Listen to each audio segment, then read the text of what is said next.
Hey folks, KR King of D&D Homebrew with another special edition of my channel. This is a Christmas Eve edition, and while 60% of the country is dealing with the storm of the century, I'm gutting it out here in Florida, and don't have the facilities. I did my campaign diary this week, also under kind of crude conditions. And what I thought I'd do is, I did a GM Roundtable a few months back in regards to the players that have inspired us, whether for good or ill, during a campaign. I thought of this because in my campaign that I'm running right now, my campaign diary, I have a player's crazy gnome monk that's causing some disruption. He's doing whatever he wants to do. And we have different discussions on this roundtable about players that have, whether it's the great things they do or the crazy things they do or whatever, or their commitment to the game provides inspiration. What's interesting about these roundtables is all of us have a different perspective, different experiences coming in to play D&D, but we also have a lot of shared experiences, and it can really be supportive. So I hope you enjoy. Now we're going to talk about players that we've encountered either in our own games or we've watched in games we've played in, players who inspired us with how they conducted themselves, how they played the game, how they acted under different circumstances. There is a player that he has been at my table, I think, since like the second session of D&D I've ever been a part of, and still plays with me to this day. He's on my actual play podcast, Eberron Renewed, and I love playing with him because he always finds a way for his character to say yes to adventure hooks. He designs his characters in such a way to where they're very fun, zany, engaging.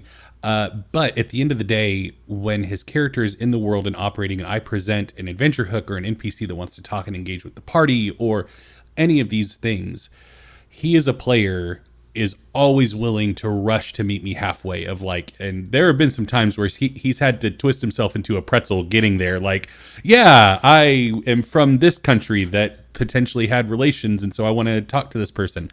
But it's such a joy as a DM to have somebody like that at your table. And I try to be that way now after having played with him for so long, of letting your DM off the hook half the time by just saying, yes, like my character would do that. My character is willing to go on this adventure and do this thing. And yeah, it's a lot of fun to play with, both as a fellow player, of having somebody willing to take that step, because the player that's playing the grumpy, edgy character that maybe doesn't want to go on the adventure, but they can then have the out of, well, if you're going to go, I'm not going to let you rush off by yourself. So yeah, I'll go with you. And so that type of player is just such a gift to have at the table from both the player's side and the dungeon master's side. So yeah, I mean, just make characters and play them in a way that they're willing to say yes to stuff, because without saying yes, the adventure doesn't happen. So yeah. That's such a great point about players that say no all the time, and you're just like, really? Or they create a character that I would always say no, and you're just thinking, why are you making this? It's just, we're all trying to have here. And yet some people think that's what I want to play or whatever. The player that just says okay and goes along and doesn't complain, man, does that move things along, right? Of course, I did a video on ways to help your GM. One of those was to sort of not be complaining. One of the lowest rated videos. I didn't have many people that were interested in it. It's kind of humorous. I thought, well, there you go. They don't care. I want to say my biggest inspiration for players, my brother. He is. I know you're not supposed to have favorites, but he's my favorite, and I think that the characters he's made and the things he's willing to do, he's always been willing to kind of inject his own kind of twists. He's always been willing to inject a lot of add things to the story by the people that he makes, and similar to what Eric was saying, he also is really good in the buy-in. He will always have some kind of motivation for his characters to want to do the plot, and he's also really good at being able to play even by himself. We've done solo sessions in games like Ironsworn. We even did a solo session playing in the Cypher system, doing a post-apocalyptic kind of game before too. And he's really good at being able to play off even in those moments where there's no dialogue. It's just him struggling to just survive and do things. And like I feel like he can get himself into that mentality. And when it comes to his character suffering consequences, he will always be the player that never like in that same vein never complains about that. Like in fact he will sometimes like masochistically pursue things that will cause consequences just because he wants to see what kind of interesting thing could this spiral out into, even if this might kill my character. And it has, and it not too often because sometimes I pull my punches, but he'll kind of challenge me on that and be like, "Are you gonna pull your punch here? Are you gonna do it here? I'm gonna walk off this ledge, you know, like what's gonna happen?" Just because like he'll push that for me, and kind of make me think about like more about like what could happen, and I've always appreciated that about him. And it's great that you're able to play with your brother and have that, because that's something that's just, I didn't have any siblings that played. I always played with friends of mine, which of course I had my friends, but that's such a great thing to be able to do. And of course you have that. Is he younger? Did you say that? Is he younger or older? Older brother. Oh, the older brother dynamic. Another thing. Yeah, so I mean, I don't know if we're supposed to like Nate. Like you mentioned before, Crow. We're not supposed to have any favorites or anything like that. But I mean, just people that came to mind when I immediately thought of this player by the name of Quint Cat that she goes by. I think a reason why she definitely is inspirational to see as a dungeon master is because her just involvement, her engagement into the likes of the games is ridiculous. It's phenomenal. It's definitely refreshing to see, as she always goes the extra mile with things such as taking a bunch of notes, like showing that off to the other fellow player characters, or not characters, but you know, the other players, to make sure everybody's on the same page. Also maybe even like going to the extent of getting into cosplay of their character to really truly embody that person that they are role playing as. It's overall just showing, hey, DM, I want to get involved in the world that we're sort of creating together as a team, and I'm going to put in effort and show interest into what you're creating, and I want you to be able to reciprocate that. I want you to like sort of meet me halfway with that, and that's fantastic. That inspires me to sort of try harder, to try to implement more, to do more, right? So I think that's definitely a fantastic sort of thing. Also, this isn't a player of mine by no means, but just something that I kind of base off of my little play style in general. I believe XP to level 3, they made a video about them. Travis Willingham from Critical Role, and I know a bunch of people are gonna be like, "Oh my god, Critical Role, blah blah blah blah," whatever. But XP to level 3 actually did a very, very good analysis on Travis's sort of play style, and I try to mimic that. And it's basically the play style of just, you know, being TLDR, a team player, you know, being someone who is here for or making sure that everybody else at the table besides themselves is having fun, really enjoying themselves, and really, really just coming to every single Thursday night or whenever you play D&D and just making memories that you guys are going to remember for years and years upon end.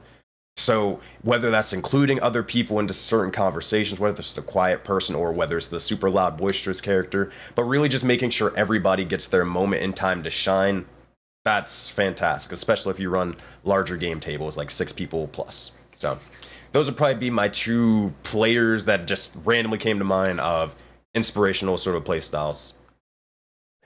And those are the kind of players that prevent the next question, which is burnout, right? Because when you've got people that are excited to be there and ready to go, that Thursday night or that Saturday game, it's so much easier to deal with than if you have the person that says no or wants to do, you know, not be that person. Okay, go ahead, Fred.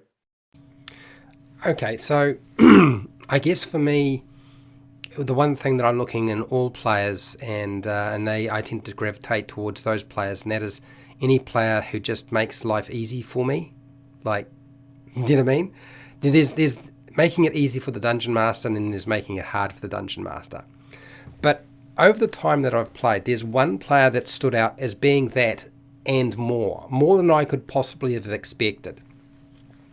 And surprisingly, it was weird because his character would do such strange, odd, and weird things, and I would often not be too sure how to deal with that, frankly, because he would do such strange, odd, and weird things.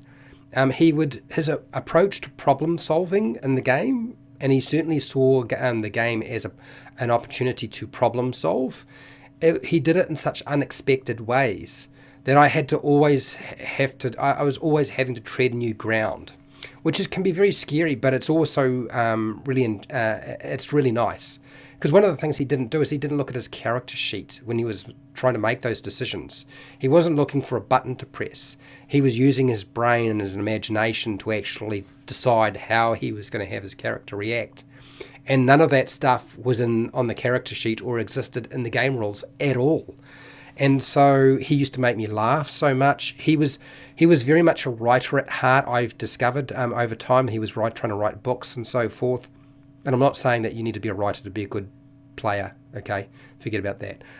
He used to often bring a beer, like one single beer, not like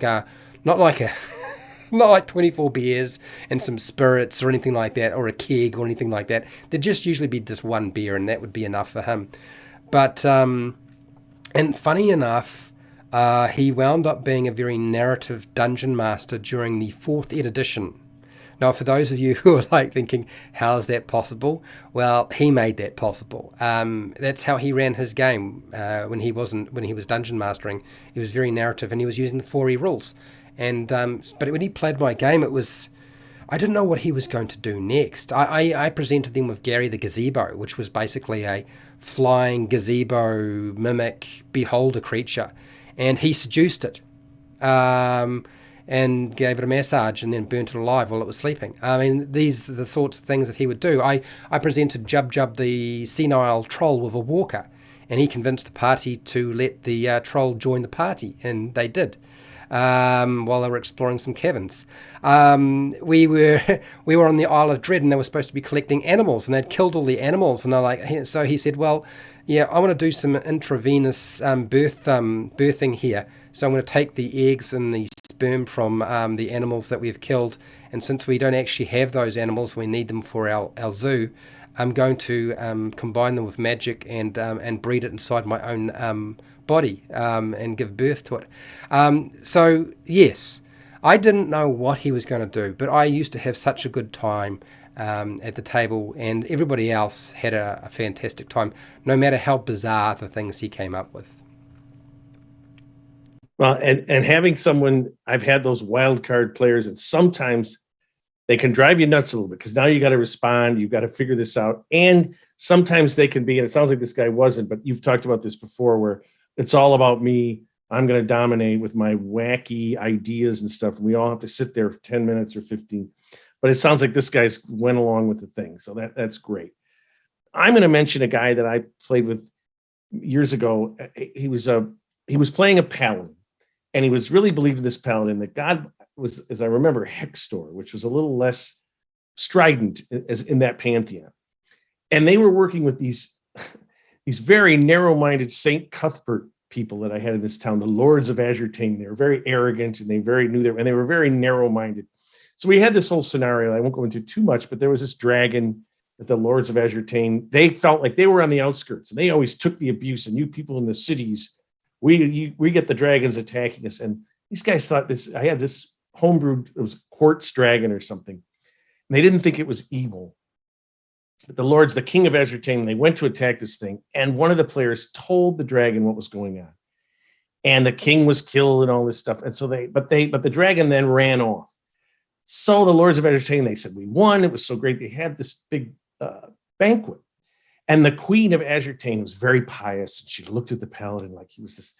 She said to him, and they're all surrounded by the hundreds of lords in this thing, and she says, I've heard rumors that one of your party betrayed the king, and would you know anything about this? And all the players are like, oh no, what is going to happen? And the paladin said, no, my dear lady, that's totally untrue. He totally lied to save the party. So we're all wondering. And then he said to me, okay, I go into my rooms. They leave the thing. He takes off all his vestments. He says, I'm not a paladin. I'm just an ordinary fighter. They went back to town, the main town. He on his own said, I'm going to set up this, like a thing for people on the wharf, for destitute people, like an aid. I'll be with you guys, but I'm just a fighter. I know you might want to roll with me, but I did this. I lost my paladin because I lied to protect this party. There was a little bit of meta gaming, but not really. He said, I've got to take this. And we're all sort of like, wow, because I'm thinking he's just going to tell her. We're going to have this big fight. So what happened was I was inspired to think, well, what can I do here? How can I? And so I created this whole scenario where there was this evil, what they thought was an evil cult doing human trafficking through the wharf. And he realized what was going on. And he ran for quite a while just as a fighter, right? The other thing that he did was he wore these penitent clothes and all, because he had been this big guy in town. So all the nobles would come down and look at him. And then he got his own set of followers because all these simple folk were like, the great paladin is now among us and all this stuff. And in the end, he solved his way. He figured out that this priest that was potentially good was the schemer in this. And he sort of said to the guy, I know who you are, but if you must, you can just kill me. Again, all on his own, you could just kill me right now or go confess yourself. And so the evil priest said, sure, I'll kill you. And I said, his god Hextor said, you have redeemed yourself. And he got his paladin powers back. I made that command decision because I was so inspired by it. I just thought, wow, this guy, he did this. And then he said, I got to play this out. I got to lose my paladin power. And I always remember that in terms of thinking about we always min-max. We always think, I want my character to be so powerful. I don't want to give that up. I'm not going to do that. But he thought I was loyal to the party. And he did realize that St. Cuthbert people were totally full of it. The guy refused to listen to reason. He said, this dragon's evil and we're going to kill it. And again, that was just so inspirational to me to create something out of it. So, okay. So now we've talked, I want to see, are there any other comments, anything else you guys have thought about while we were discussing it? There's something I've noticed between each of us. There's a common theme of like what we really like in our players. And I think it's the ability to be able to challenge the DM and be able to push them and think about something else they probably were not considering before. I've been noticing that throughout all of these stories here. It's nothing too crazy. It's just like another sort of also thing I want to throw out there. I don't know if any of you individuals had players that, especially like bard players, but there was one character who played a bard before, and they really did go the extra mile when it came to, role playing their character, where they didn't just like, oh, I'm gonna cast bardic inspiration or anything like that. They actually like out of game took the time to make poems of each, or very small poems or anything like that, of each and every single one of the characters of the party members. So whenever they had inspired them, they'd be able to pull like, oh, okay, this is this character, cool, I'm gonna recite this sort of thing really quickly. And I remember at the end of the campaign, it'll always stick with me, once everything was said and done, they made a massive sort of poem or thing that recounted all the adventures, recounted all the brave heroes that fought in the final battle and all that stuff. And it became like a very, very impactful work of art that is forever ingrained in the universe. So whenever new players join on in the living world, they can always refer to this great bard, Olaf Skullpadden, who basically did this massive, wonderful sort of treasure to the world and all that stuff. So I think just having those sort of players that go the extra mile and then being able to reward them sort of in some way, shape, or form is definitely a fun and inspiring thing to do. To always look out for the next thing, right? So there you go, my Christmas gift to you, just as all those players we talked about gave us gifts in terms of our playing. If you like what you see on my channel, please subscribe. Always looking for more. Leave some comments. I'd love to hear about players that have inspired you, whether good or ill. But most importantly, my friends, this time of year, be thankful for the greatest game ever invented. Get out there and play and tell somebody else about it.